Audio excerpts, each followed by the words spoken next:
Həzrət Əli əleyhissalamın Həmmam xutbəsinin şərhini, təfsirini davam edirik. Keçmişdə bu mövzuya xeyli dərəcədə toxunmuşuq, bu məsələni ciddi müzakirə eləmişik ki, dindarlıq insana ləzzət və şadlıq bəxş eləməsə nəticəsiz qalacaq. Dindarlığın nəticəsi insanın getdiyi din yolunun ona ləzzət bəxş eləməsindədir, şadlıq bəxş eləməsindədir. İnsan çox cəhətli bir varlıqdır. Müxtəlif meyillər və istəklərlə doludur onun vücudu və bütün bu meyillər və istəklər təmin olunmalıdır. Din bu ləzzəti, bu şadlığı insana bəxş etmək iqtidarındadır. Daha doğrusu, yeganə insana bu sevinci, ləzzəti bəxş edə biləcək amil dindir. Dini məfhumlar məntiqli olmaqla yanaşı, həm də ləzzətli olmalıdır insan üçün. Din ancaq məntiq müstəvisində qavranılmamalıdır, eyni zamanda insan vücudunu sevinclə doldurmalıdır, şadlıqla doldurmalıdır. İnsan dini məfhumlarla eşqbazlıq eləməlidir, onlara qəzəl oxumalıdır, şeir oxumalıdır. Dini məfhumlar onu həyəcana gətirmək gücündə olmalıdır. Dindarlıq budur, dindarlığın nəticəsi budur. İnsan yorğunluğunu bu anlayışlarla, bu dini məfhumlarla çıxarmağı bacarmalıdır. Əgər məsələn təqva sözündən insan ləzzət ala bilmirsə, təqva məfhumunu tam şəkildə qavraya bilməyib, anlaya bilməyib. İnsan dini düzgün anlayarsa, dini terminləri düzgün başa düşərsə, nəticəsi ləzzət bəxş olmalıdır.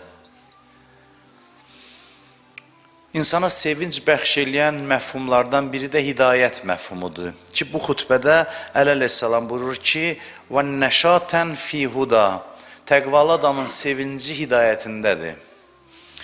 Hidayəti onu sevindirir, şad eləyir.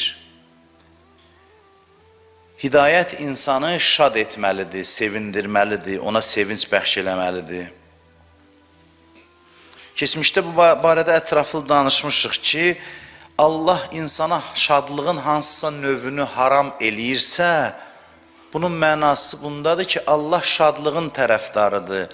Sadəcə olaraq səthi, üzdə olan sevinç, şadlıq insanın daha dərin sevinməsinə mane olur deyə Allah bəzi şeylərdən sevinməyi qadağan eləyir insana. Ona görə yox ki, sevinməyi insana rəva bilmir. Əksinə, Allah sevinç, şadlıq, ləzzət tərəfdarı olduğu üçün bir sıra səthi ləzzətlər var, üzdən olan ləzzətlər var ki, onlar insanın vücudunu üzdən olaraq belə deyək, doldurur və daha dərin, özünə layiq şadlıqdan məhrum edir insanı. İnsan zirvədə yaranıb. İnsanla Allah öyünür, insanı Allah tərif eləyir. İnsan məxluqat içində ən dərinidir, ən zirvədə olanıdır. Allah o zirvəyə uyğun sevinc qərar verib insan üçün. İnsanın şadlıq dozası da öz tutumuna uyğundur. O dərəcədə olmalıdır, o səthdə olmalıdır. Məsələn, bir insan qumar oynayır, üzr istəyirəm bu cümə məclisindən sizdən, ondan müəyyən qədər ləzzət alır, həyəcanlanır. Biri şərab içir, ondan müəyyən qədər ləzzət alır. Bəzi insanlar başa düşmür ki, məsələn, niyə bunu Allah qadağan eləyib? Mən içib heç kəsə ziyan vurmuram. Mən içirəm, amma heç kəsdən işim yoxdur. Niyə bunu qadağan eləyirsən? Mənası budur ki, Allah insana sevincin bəzi növlərini yaraşdırmır. Yəni, insan məqamına yaraşmır bundan sevinmək, bundan şadlanmaq, bundan ləzzət almaq. Və nəticədə insan ləzzət də ala bilmir.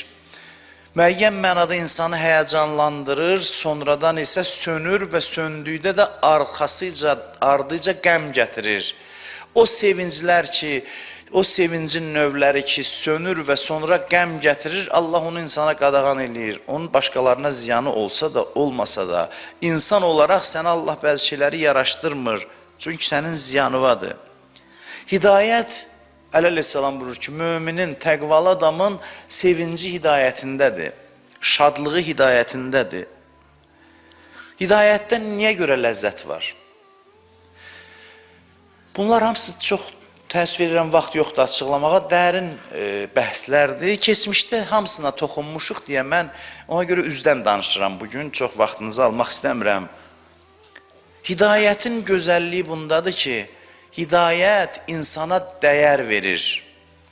Allah insanı hidayət eləyir, başqaları da öz əqidələrini insanları cəzb eləyir. Allahın hidayətinin bunlardan fərqi nədir? Allah çox ağayana davranır insanla. Yəni, insana dəyər verərək onu dəvət eləyir. İnsan bir ağalıq hiss eləyir dinə gələndə. Allah insanın hisslərinə təzyiq eləmir, onun azadlığını məhdudlaşdırmır. Peyğəmbərinə də buyurur ki, çox da təzyiq eləmə, haqq sözü belə onlara biraz dözümlü dinən, belə deyək, işarələrlə danış, dəvət elə sadəcə, sən onlar üçün leysə aleyhim bi musaytir, sən onlara hökmran deyilsən, onları azad burax, onlara yolu göstər, dəvət elə, azad burax. Və heç bir məktəb insanla bu cür hörmətlə davranmır din qədər. Bu şübhəsizdir. Və Peyğəmbər Allah bir yerdə səhv eləmirəmsə, Quranda deyir ki, ehtiyatlı ol, cahillərdən olmayasan. Bəli, mən elə gəlir bir yerdə Allah öz Peyğəmbərinə buyurur.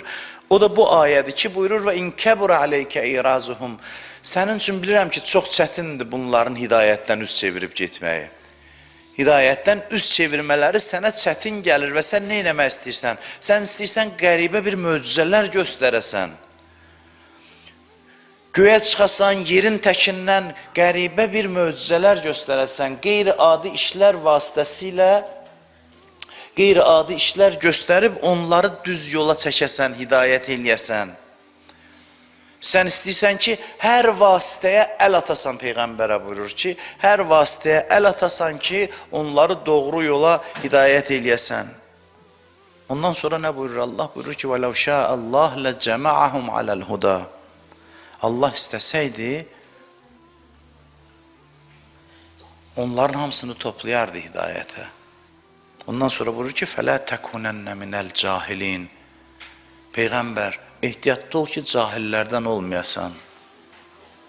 Sən bu qədər dəridən, qabıqdan çıxıb, möcüzə ilə onları hidayət eləmək istəyirsənsə, möcüzənin içində bir təzyiq var. İxtiyarları əllərindən çıxa bilər. Bəli, möcüzə var Peyğəmbərlərdə, amma azdır. Möcüzə hər şeyin yerini doldurmamalıdır. Möcüzə ağlın yerinə oturmamalıdır. Möcüzə təzyiq vasitəsi olmamalıdır ki, adam baxsın, desin ki, vəssalamda buna iman gətirmək lazımdır. Allah deyir, bu yaraşmaz. Sən onlara ixtiyar ver. Qoy özləri seçim eləsin. Və bilirsiniz, bu ixtiyarla gəlməyin bir ləzzəti var. Adam görəndə ki, mənə hörmət eləyirlər, insan xoşlanır ondan. Din də bu hörməti göstərir. Bu barədə mən çox danışmışam. Dinin göstərdiyi hörmət, övliyaların göstərdiyi hörmət nəticəsində cəmaat, belə deyək də, üz verirsən astar istəyir, gəlir özlərinə zülm eləyir. O birinin qılıncının sağı da kəsir, solu da, qabağı da, arxası da ona təslim olur. Əli əleyhissalam hörmət eləyir qarşısındakına, öz elədiyi hörmətdən istifadə eləyib özünə qarşı yönəlir cəmaat. Öz verdiyi azadlıqdan özünə qarşı istifadə eləyir. Cəmaat Əhl-i Beytlə həmişə belə davranıb ki, bunlar ağadlar da bağışlayacaqlar. Bunlar başqası kimi deyirlər. Bu ən namərd xislətdir ki, bir adam sənə hörmət eləsin, sən onun hörmətindən sui-istifadə edib, onun özünə cəsarət, hörmətsizlik eləyəsən. Bu, bəşəriyyətin ən acı aqibətidir. Tarix boyu bu, bəşəriyyət bu azğınlıq yolunu bunun vasitəsilə tutub. Dinin, hidayətin özünə məxsusluğu bundadır ki, qəribə bir azadlıq hissi var. Həzrət Əli əleyhissalamın xütbələrini biz bəyənirik, Nəhcül Bəlağədə oxuyuruq. Amma bilirsiniz niyə görə bəyənirik? Ona görə ki, özümüzə götürmürük onu. Onu bir şey kimi oxuyuruq. Amma Həzrət Əlinin zamanında yaşayan insan kimi baxanda görsən ki, Əli əleyhissalam onların nəfslərinin tüğyan eləmək üçün zəmin yaradır xütbələri ilə. Onlara yara vurur. Elə bəzən sərt danışır ki, onların nəfsi tüğyan eləyir. Biz bəzən dini xoş təqdim eləmək üçün ancaq onun şirin hissələrini, cazibəli tərəflərini danışırıq. Amma eləsi olan belə deyil. Baxırsan, görürsən ki, dini olduğu kimi tanıtdırır. Bu nə üçündür əslində? Əslində bir insandan mən dinin müəyyən hissəsini gizlədirəmsə, onun özünü hörmətsizlik eləyirəm. Ona qarşı hörmətsizlikdir. Yəni, mən səni sanki belə deyək də, ovlayıram, tora salıram. Əhl-i Beytin sirəsində belə bir yol yoxdur ki, insanları tora salmaqla, hətta düz yola belə hidayət eləsinlər, belə bir şey yoxdur. Bəzən yeni model İslam çıxdı, içində məsələn, əzab yox, qorxu yox, ancaq və ancaq cazibədən ibarət İslam. Bəzi adamlar da xoşlayır bu cür İslam. Əslində bu böyük hörmətsizlikdir. Ən böyük hörmət insana budur ki, reallığı olduğu kimi tanıtdırasan. Deyəsən, düz danışıram səninlə, sədaqətli danışıram. Onda insan özünə qarşı hörmət hiss eləyir. Xoşunuza gəlməz ki, sizi aldadıb aparsınlar. Şeytanın üslubu budur. Dinin sistemi isə başqa cürdür. Niyə görə bir də hidayət insanı sevindirir? Çünki hidayət yolunda olan adam öz yerindədir. Harada olmalıdır, oradadır. Öz yaradılışına uyğun yerdədir. Hidayət yolunda olan insan öz hədəfinə doğru hərəkətdədir. Rəbbinə doğru hərəkətdədir. Hidayət yolunda irəlilədikcə qəlbi sevinc bürüyür. Çünki insan tapıb hansı istiqamətdə getməlidir. Nişanlı vaxtlarda görsən, cavan uşaqlarda belə bir şey olur. Yeməyinin yerini nişanlısı doldurur. İçməyinin yerini nişanlısı doldurur. Nə bilim mən, hər şey. Ancaq danışsın ondan və salam. Hər şeydən ehtiyacsız eləyir onu. Yəqin ki, başınıza gəlib, görmüsünüz, ya eşitmisiniz. Ancaq və ancaq deyir elə telefonla danışaq, mesajlaşaq. Heç nə, yemək yaddan çıxır, içmək yaddan çıxır. Bütün boşluqlar içində doldurur. Amma o müvəqqətidir. Heç bir filmdə ondan sonranı çəkmir. O şirin vaxtları çəkir. Sonra ki, məsələn, o evlənirlər. Səhər deyir ki, düş qatıq al, düş pendir al, düş nə al. Yavaş-yavaş o romantik dövran ki, keçir. Başlayır o münasibətin acılığı. Onun haqqında danışan yoxdur. Əsas o romantikasını qabardırlar. Elə çıxır ki, məsələn, dünyada da bundan böyük bir ləzzət yoxdur. Amma elə deyil də, bunun da müəyyən bir dövrdə belədir. Amma insanın fitrəti çiçəklənsə əgər, həqiqətdə də elə belə olmalıdır ki, insanın içində bütün boşluqları Allah doldurur. İnsanı belə qurublar, bilirsiniz, belə yaradıblar. İnsan ləzzəti bir şeydən almaq üçün yaranıb. Vallahi bütün insanın quruluşuna baxın. İnsan yaranıb ki, bir şeydən ləzzət alsın. Özdə öz ölçüsünə layiq olan şeydən o da Allahdır. Allahdan başqa hər şey tükənir, tükəndisə bədbəxt eləyir insan. Siz əsas nədir? Sevinci verir, ləzzəti verir. Sənə çəkir özünə tərəf. Sən gedirsən ona tərəf, sonra artıq tükənir, verə bildiyini verir maksimum, tükənir də artıq təslim olur, onda səni özündən vurur o. Səni yorur və qəmləndirir. İnsanın Allahdan qeyri bütün sevinc amilləri onun həm də qəm amilinə çevrilir. İnsanı Allahdan başqa nə sevindirirsə mütləq qəmləndirəcək bir gün. Mütləq. Çünki Allahdan başqa insanı sevindirmək heç nəyin tutumu çatmır. Heç nəyin gücü çatmır. Görsən, dost düz çevirib, neçə ilin dostudur, arxa çevirib gedib, indi bu narahatdır, qəmlidir. Allah nəyi başa salır? Əvvəldən onu demək istəyir ki, sən əvvəldən sevincin düz deyildi. Sən əvvəldən bilməliydin ki, dostun sənə verə biləcəyi sevinç məhduddur. O deyil sənin qəlbin istədiyi sevinç. Sən bugün uğursuzluğa düşmüsən, dilləri gəmləri batıb, qəm dəryasına batmısan uğursuzluğa görə. Allah bu uğursuzluğu niyə sənə verdi? Onu başa sal ki, sən əvvəldən niyə görə uğura sevinirdin ki? Sən uğura niyə sevinirdin ki? İşin yaxşı gedəndə şad idin ki, indi işin pis gedir, qəmlisən. Axı sən əvvəldən bilməliydin ki, səni şadlandıra biləcək bir varlıq var. Allah deyir, səni özümün ölçümdə yaratmışam. Sən mənə layiqsən. Səni mən qane eləyə bilərəm, başqa heç mənim bəndəm. Nə ilə sevinsən, o tükənəcək, əvvəl həyəcanlandıracaq səni. Çəkəcək özünə tərəf. Öyle şirin vaxtında görəcəksən ki, deyir, valla da bu qədər verə bilərəm. Vəssalam. Axı sən istəyirin, davamını gedəsən, o tükəndi yolda, söndü. Sönməklə səni qəmə qərq eləyir. Ona görə dünyanın hər üzünü görən adamlar daha çox qəmli olur, fikir vermişsiniz. İmkanı çatıb, hər cür ləzzət alıb, amma bir şeyi başa düşüb ki, yox, heç nə məni qane eləmir. Vay o gündən onun depressiyasına düşsün adam. Depressiya çox vaxt bundan qaynaqlanır. Əvvəldən düzgün ünvan göstərir Allah ki, səni qane edəcək mənəm. Mənlə bir eşq aləminə daxil ol, mən tükənmirəm axı yarı yolda sən qalasan. Deyəm ki, Allah da tükəndi, bu qədər verə bilərdim. Allah ki, tükənmir, sən də tükənməz bir şey axtarırsan, sənin sevincin mənbəyi mənəm. Bu qədər sadədir, biz bunu başa düşmürük. Özümüzü aldadaraq yaşayırıq. Bəlil insan ala nəfsihi bəsirə və ləv əlqa məazirə buyurur ki, həqiqətən insan özündən xəbərdardır, öz-özünü bilir. Amma baxmayaraq ki, özünə bəhanələr, üzür gətirir. Evim olsun, aram olacam. Saray tiksinlər sənin üçün 2-3 aydan sonra görsən daya aram eləmirsən. Başa düş ki, ev səni aram eləmir, sonra al ev. Nurşucanlıqla yaşa orada, heç kəs demir ki, çöldə yaşa. Heç bir şey səni məndən başqa, heç nə əla biz zikrillah tətməinnul qulub. Allah bunu açıq bəyan eləyir. Ancaq qəlblər məni yad etməklə aram olur, sakitləşir.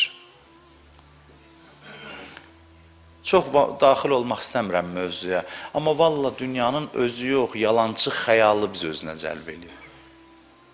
Oturub xəyal qurur, məsələn, filan maşından alıram, cavan oğlan da alıram, düşürəm, orada adamlar dayanıb, mən düşürəm, baxırlar, deyirlər, filan kəsin filan maşını var, hey, məst olur bundan.